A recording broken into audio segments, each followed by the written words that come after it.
epígrafe o subepígrafe sería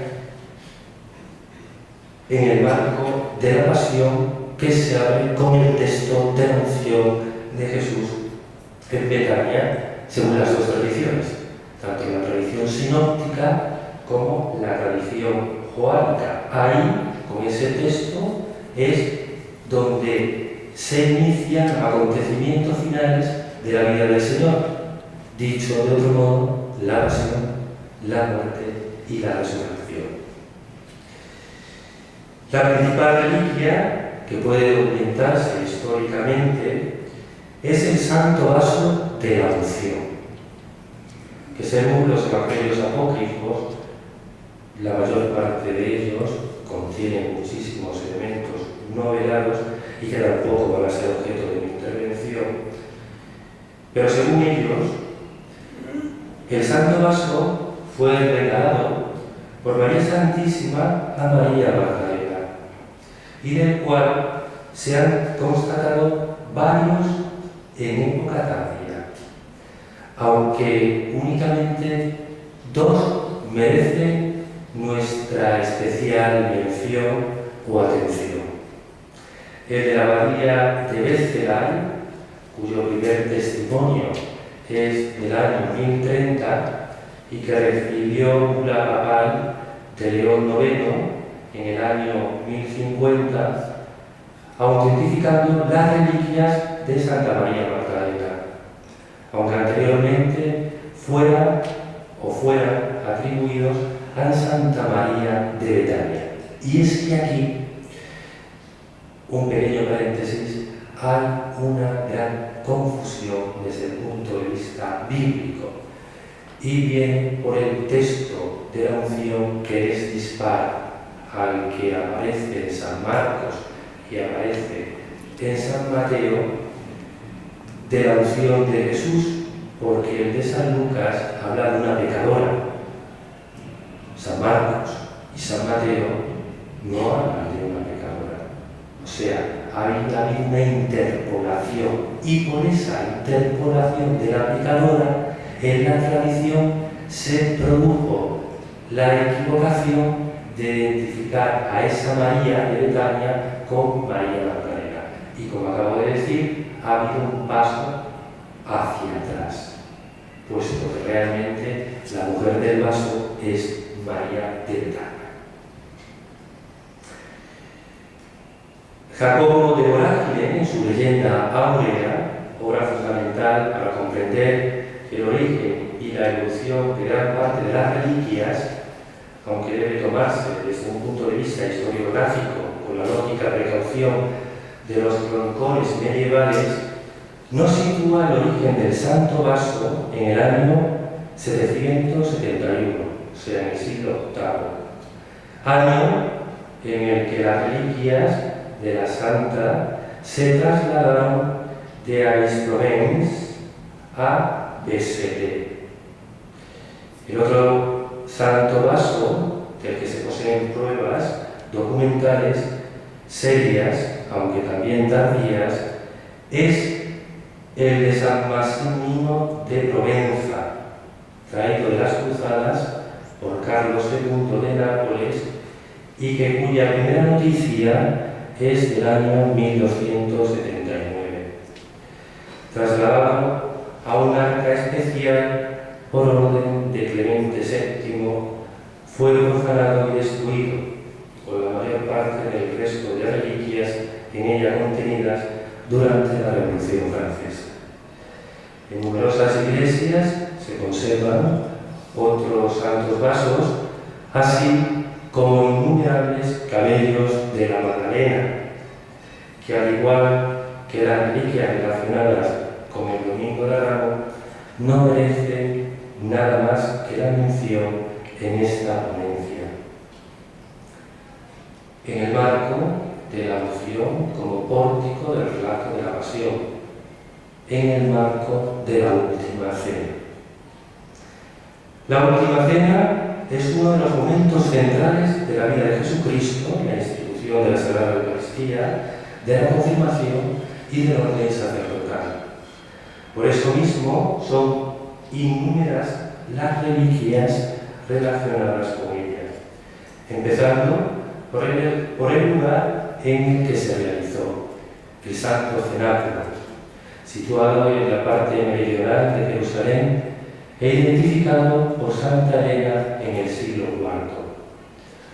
Godofredo de Bouillon, primer rey de Jerusalén, se lo adjudicó a los agustinos y más tarde Roberto de Nápoles se lo dio a los franciscanos, quienes se vieron despojados del mismo en el año 1560 por los turcos que identificaron el lugar con el sepulcro de David.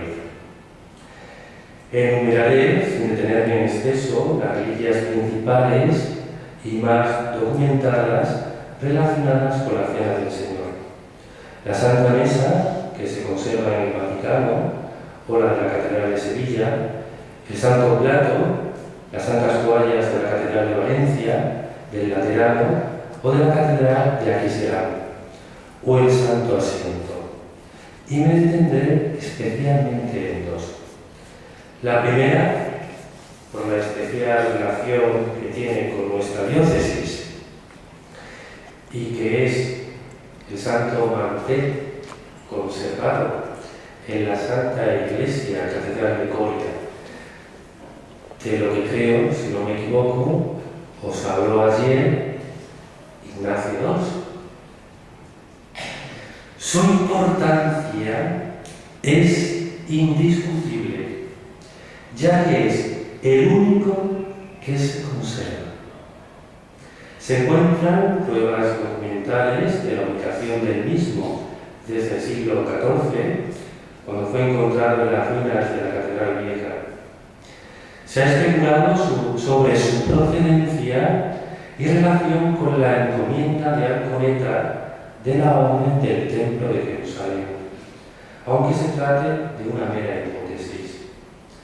Se trata de una pieza aproximadamente de 4,5 metros de largo, en concreto 4,40, por 1 de ancho, y fue analizado por primera vez, si no me equivoco, en la década del siglo pasado, los años 60, en el Museo de Ciencias Naturales de Madrid. Los análisis dieron una dotación cronológica del siglo I y el tejido es un lino de la zona de Palestina.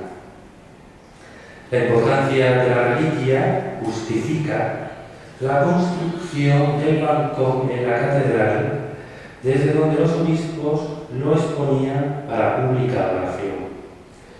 En los últimos años se ha trasladado en varias ocasiones y ha llegado incluso a procesionar con la Lipsanteca, que es la caja, ustedes no lo saben, donde se guardan las reliquias, pero la Lipsanteca abierta, cosa que no se ve.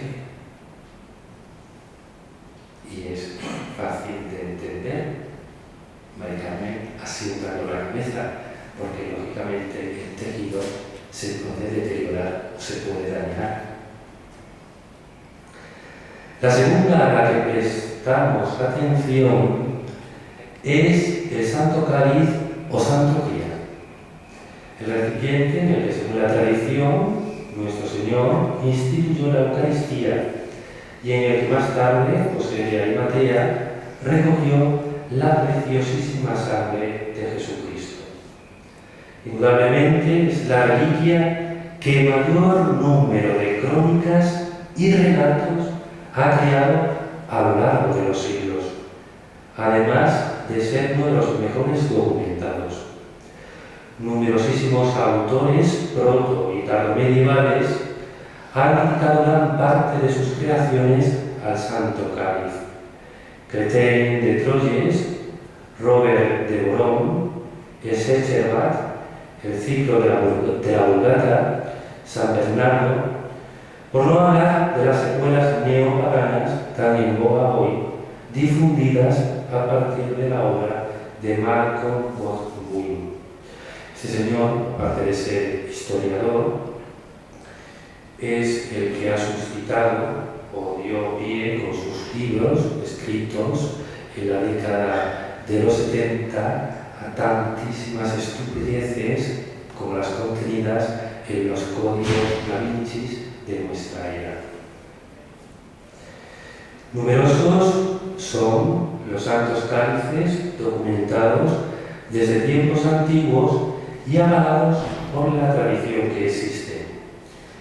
El Sacro Carino de Génova, traído de la Primera Cruzada y que por su factura y tipología entraría perfectamente en la taxonomía de recipientes del siglo I de nuestra era. El Santo Cáliz de Aston de Bar, propiedad de la familia Palmer en Londres, el cual ha sido identificado como un vaso romano del siglo I. El Santo Cáliz de Santa Isabel de Hungría y Turingia, procedente de las Cruzadas, y que inspiraría a Eschenbach, protegido de la corte de Turingia, sus escritos cuya antigüedad se remonta al siglo III o IV. El Santo Cáliz de Ajastare, conservado en el Sacro Tesoro de Viena, procedente de la Cuarta Cruzada, con origen bizantino y una localización temporal ubicada en el siglo IV.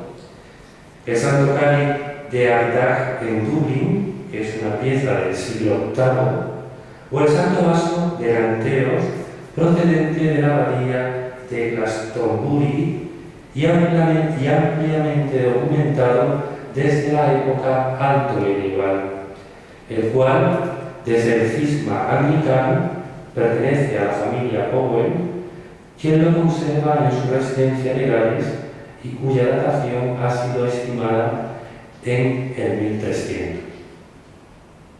Como puede verse, la cantidad de santos cálices es bastante numerosa, pero el que resaltaré, tanto por motivos geográficos como históricos, es el Santo Cáliz de la Catedral de Valencia.